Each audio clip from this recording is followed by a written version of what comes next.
नमस्कार। KH classes में आप सभी दोस्तों का स्वागत है। कैसे हैं दोस्तों?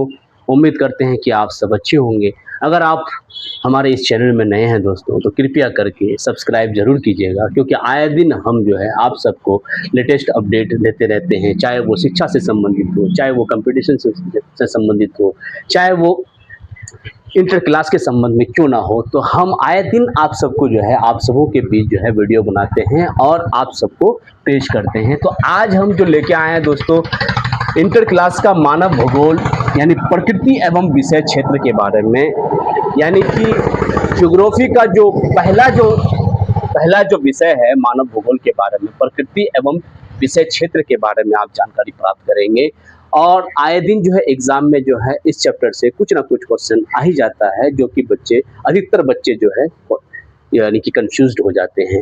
तो मैं रिक्वेस्ट करना चाहूँगा कि वीडियो अंत तक ज़रूर देखिएगा, ताकि आपको मुकम्मल जो है आपको ज्ञान दिया जाएगा इस विषय का।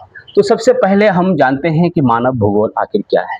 तो मानव भूगोल की अगर हम बात करें, मानव का मतलब ही होता है मनुष्य, और भूगोल का मतलब होता है पृथ्वी के में जितनी भी चीज़ें हैं, जितने भी आवरण हैं, उसके बीच में कनेक्टिविटी, यानी कि मानव और भूगोल के बीच में कनेक्टिविटी, पृथ्वी के बीच में कनेक्टिविटी यूँ कहें तो जैसे कि मैंने यहाँ लिखा है दोस्तों कि मानव भूगोल क्या है। भूगोल की वह शाखा है जिसमें मानव, उसकी गतिविधियाँ, संस्कृति, जनसंख्या, आर्थिक कार्यों तथा पर्यावरण के साथ उसके संबंधों का अध्ययन किया जाता है। यानी कि पृथ्वी में जितनी भी चीज़ें होती है, चाहे वो तकनीकी से संबंधित हो, चाहे वो पर्यावरण से संबंधित हो, चाहे वो अब हमारे गतिविधियों से संबंधित क्यों ना हो, चाहे वो संस्कृति हमारी क्यों ना हो, यानी कि हम जो है प्रकृति से कहीं न कहीं किसी न किसी एंगल से जुड़े हुए हैं। बगैर प्रकृति का हम जो है बेकार एक पदार्थ है, क्योंकि आज जितनी भी चीज़ें हमारे पर्यावरण में, जितने भी आवरण आप देख रहे हैं, प्रकृति से हमारा डायरेक्ट कनेक्टेड है। चाहे वो पेड़-पौधे ले लीजिए आप, चाहे वो तकनीक ले लीजिए, चाहे वो कोई भी स्किल ले लीजिए, चाहे वो हमारी जो समाज की जो संस्कृति है उसको ले लीजिए, यानी कि खाना-पीना, उठना-बैठना, सोना, ये जितनी भी चीज़ें आती हैं, कहीं न कहीं मानव भूगोल के अंतर्गत आता है। अब दूसरा हम यहाँ क्वेश्चन लिखे हैं दोस्तों, निश्चयवाद, जिसको हम लोग डिटर्मिनिज़्म कहते हैं। ये क्या है? यह एक विचारधारा मानती है कि मानव का जीवन और विकास प्रकृति द्वारा नियंत्रित होता है। और ये सच है दोस्तों कि प्रकृति के बगैर हम सब तो बिल्कुल बेकार हैं दोस्तों, क्योंकि आज जो हमारा जो बॉडी है, ये भी एक प्राकृतिक रूप से दिया गया है। पेड़-पौधे भी जो दिए गए हैं, हमारे इस दुनिया में जो है पृथ्वी पर जो बसे हुए हैं, ये भी एक जो है प्राकृतिक रूप से दिया गया है। चाहे वो पानी क्यों ना हो, चाहे वो खाना क्यों ना हो, चाहे वो आपका जाके जितनी भी चीज़ें हम देख पा रहे हैं, ये सारी चीज़ें क्या है? नियंत्रित है, यानी कि एक निश्चयवाद है, ये होना ही है। उसके बाद हम तीसरा क्वेश्चन जो हम देखेंगे दोस्तों, संभववाद क्या है, यानी कि पॉसिबिलिज्म क्या है? ये इम्पोर्टेंट क्वेश्चन है। ये विचारधारा कहती है कि प्रकृति अवसर देती है, मानव अपनी बुद्धि एवं तकनीक से उनका उपयोग करता है। और ये सच है कि हमारे अंदर अगर स्किल ना होता तो हम मोबाइल कैसे बनाते? आज हमें प्रकृति ने हमें ज्ञान दिया, और ज्ञान को हम बिल्कुल विस्तार पूर्वक जानने की कोशिश करते हैं, कोई भी विषय को लेके क्यों ना हो, और उसको हम जो है आसानी से समझ पाते हैं और आगे बढ़ते हैं, चाहे वो स्किल से संबंधित हो, चाहे वो क्या कहता है आपका जाके यूँ समझिए मैन्युफैक्चरिंग से संबंधित क्यों ना हो, क्योंकि मैन्युफैक्चरिंग का काम हम तभी कर पाएँगे, यानी कि विनिर्माण का काम हम तभी कर पाएँगे जब हमारे अंदर ज्ञान होगा। अगर ज्ञान नहीं होगा तो फिर हम कैसे काम कर पाएँगे? उसी हिसाब से यहाँ देखा जाए दोस्तों, तो बुद्धि जो भी है वो भी एक तरह से हमारा काम करता है, और तकनीक से उनका उपयोग हम करते हैं। बुद्धि के बल पे ही ना हम कोई भी तकनीक का इस्तेमाल करते हैं। अगर हमारे अंदर अगर बुद्धि ना होता, ज्ञान नहीं होता, तो क्या हम कोई भी चीज़ का आविष्कार कर पाते? कोई भी सामान बना पाते? बिल्कुल भी नहीं बना पाते। तो ये संभववाद जो है, पॉसिबिलिज्म जो है, बहुत ही ज़रूरी है दोस्तों। दूसरा है, मानव भूगोल किन विषयों का अध्ययन करता है? तो मैंने पहले ही कहा था कि दोस्तों कि मानव के साथ जो जितनी भी चीज़ें कनेक्टिविटी है, जैसे कि मैंने यहाँ बताया जनसंख्या मानव से ही है, कृषि हम ही करते हैं, खेती-बाड़ी का काम कौन करता है? आखिर हम मानव ही करते हैं। आपका जाके उद्योग, यानी कि जैसे कि बिज़नेस वगैरह उद्योग, जैसे कि मैन्युफैक्चरिंग का काम हो, फैक्ट्री से संबंधित हो, कोई भी काम हम अगर करते हैं, तो उद्योग कौन करता है? मानव ही करता है। परिवहन का यूज करते हैं, जैसे सड़क हो गया, रेलवे हो गया, बसें हो गई, गाड़ियां हो गई, ये जितनी भी चीजें आती हैं तो ये किस में आता है? परिवहन में आता है। आपका संस्कृति, हमारी जो पहचान हम जो बनाते हैं तो किसके? मानव ही ना बनाता। संस्कृति को बनाना, संस्कृति को बिगाड़ना कहीं ना कहीं मानव पे ही डिपेंड होता है।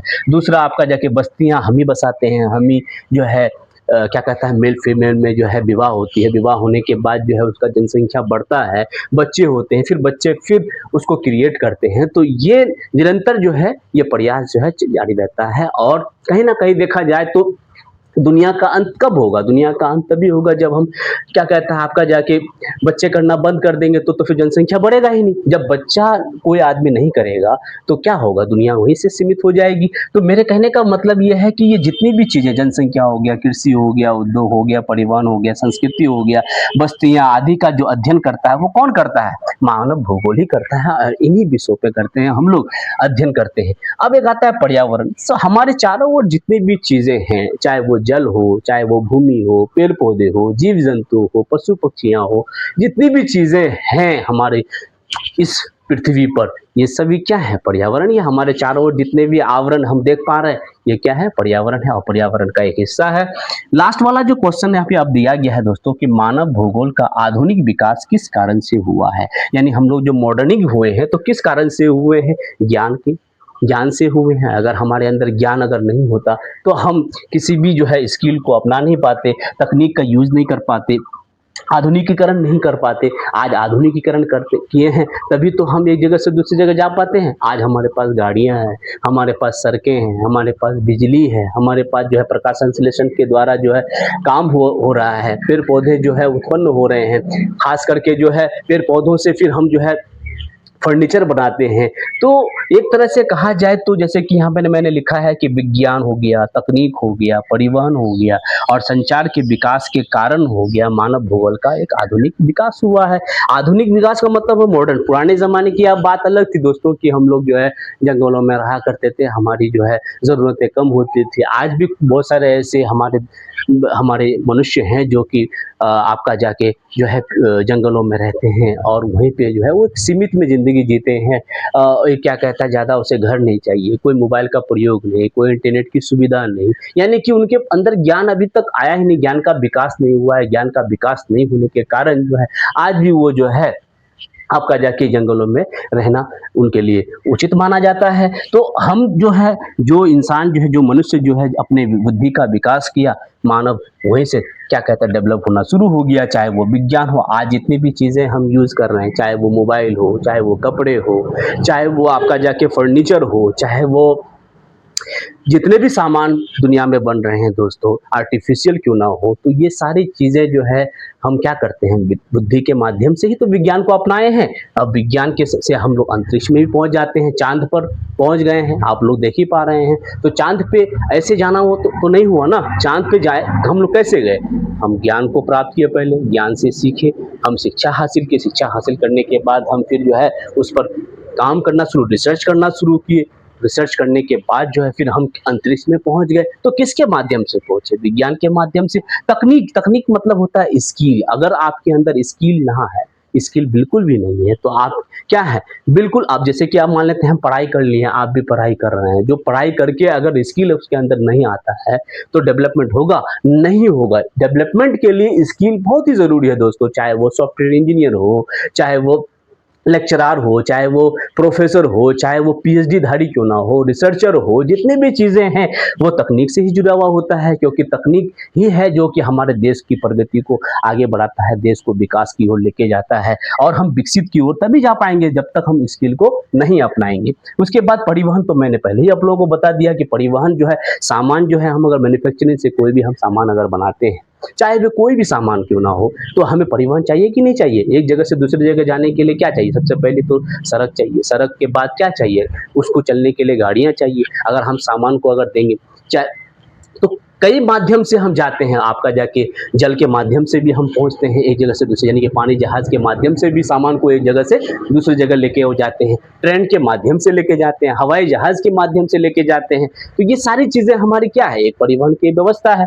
उसके बाद हम जानते हैं संचार के बारे में। आप संचार का मतलब होता है कि दूर की वस्तुओं को जो है आराम से हम देख पाते हैं, दूर के सामान को आराम से हम मैसेज दे पाते हैं। तो मैसेज जो आता है तो वो इंटरनेट कनेक्टिविटी जो आया वो भी एक संचार का माध्यम, मोबाइल आया, लैपटॉप आया, कंप्यूटर आया, ये जितनी भी चीजें, फैक्स मशीन आया, ये क्या है, एक संचार का एक माध्यम है। अखबार भी एक संचार का माध्यम है। अखबार से भी हम क्या करते हैं, ज्ञान को प्राप्त करते हैं। अगर मान लेते हैं एक इंसान सब जगह जा पाता है, नहीं जा पाता है, तो हमको जो अपडेट मिलता है वो कैसे मिलता है, इंटरनेट के माध्यम से मिलता है, यानी जिसे हम ऑनलाइन के नाम से जानते हैं। मोबाइल के माध्यम से प्राप्त होता है, किताबों से हमको ज्ञान प्राप्त होता है, हमको संचार के बारे में पता चलता है। आपका जाके क्या कहता है, फैक्स के माध्यम से अगर एक मैसेज को दूसरी जगह, आज के डेट में देखा जाए तो आप देख ही रहे हैं, व्हाट्सएप भी एक संचार का एक माध्यम है, टेलीग्राम भी एक संचार का एक माध्यम है, ईमेल आईडी भी हमारा एक संचार का माध्यम है। तो ये सारी चीजें संचार में ही आता है। उसके बाद जो है मानव भूगोल जो है आधुनिक विकास हुआ है। तो ये चैप्टर, मेरे कहने का मतलब ये है दोस्तों कि इतना टफ मत समझिए पढ़ाई को बिल्कुल आसानी से समझने के लिए आसान भाषा में जानने की कोशिश कीजिए और गहराई को जानिए।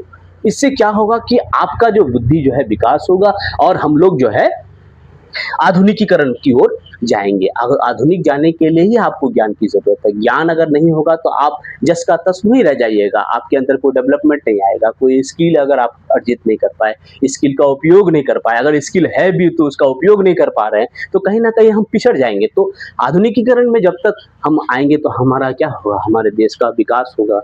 हमें जो है विदेशी धन प्राप्त होंगे, विदेशी धन प्राप्त होगा तो यहाँ रोजगार का सृजन होगा। ये एक कनेक्टिविटी हमारा है दोस्तों, क्योंकि मानव के साथ भूगोल का होना बहुत ही जरूरी है, प्राकृतिक रूप से भी जरूरी है और सामाजिक रूप से भी जरूरी है। तो ये सारी चीजें जो इस चैप्टर में दिया गया है, मैंने डिटेल्स के साथ जो है गहराई से आपको समझा दिया है। उम्मीद करता हूँ कि आप लोगों को ये चैप्टर बहुत ही आसान लगा होगा। आने वाले दिनों में जो है दोस्तों इसी तरह जो है हम चैप्टर वाइज जो है भूगोल को हम पढ़ाते रहेंगे। ये पहला चैप्टर है मानव भूगोल प्रकृति एवं विषय क्षेत्र का। और एक बात कहना चाहता हूं दोस्तों कि एनसीईआरटी की किताबें आपको फॉलो करनी है, अदरवाइज किसी और जो है पब्लिकेशन की बात बिल्कुल भी नहीं सोचना है, क्योंकि एनसीईआरटी जो है ट्रस्टेड है और बिल्कुल आपको ईजी आसान भाषा में समझाया जाता है। और एग्जाम में जो है एनसीईआरटी से आता है, तो एनसीईआरटी को क्यों ना फॉलो किया जाए। बहुत सारे ऐसे हमारे जो विद्यार्थी हैं जो एनसीईआरटी को फॉलो नहीं कर पा रहा है, इधर उधर की किताबें पढ़ लेता है, और बहुत सारे ऐसे किताबें में मैं नाम नहीं बोलना चाहूंगा दोस्तों, उसमें कुछ ना कुछ गलतियां आपको मिल जाएगी, लेकिन एनसीईआरटी की किताब में जो है आपको गलतियां नहीं मिलेगी, क्योंकि काफी रिसर्च के बाद जो है उसमें दिया गया है। तो ये चैप्टर बिल्कुल आपको मैंने समझा दिया है दोस्तों, और उम्मीद करता हूं कि आपको ये चैप्टर बहुत ही आसान लगा होगा। और अगर आप हमारे इस चैनल में दोस्तों, मैं फिर से बोल रहा हूं, अगर आप इस चैनल में नए हैं दोस्तों तो प्लीज हमारे इस चैनल को सब्सक्राइब जरूर कीजिए, क्योंकि आपका सब्सक्राइब से कुछ तो होगा नहीं दोस्तों, लेकिन मुझे मोटिवेट मिलेगा, क्योंकि इसमें तो पैसे लगता नहीं है दोस्तों। आप जो है कुछ सेकंड निकाल के हमारे इस चैनल को सब्सक्राइब जरूर कीजिएगा दोस्तों। तब तक के लिए धन्यवाद।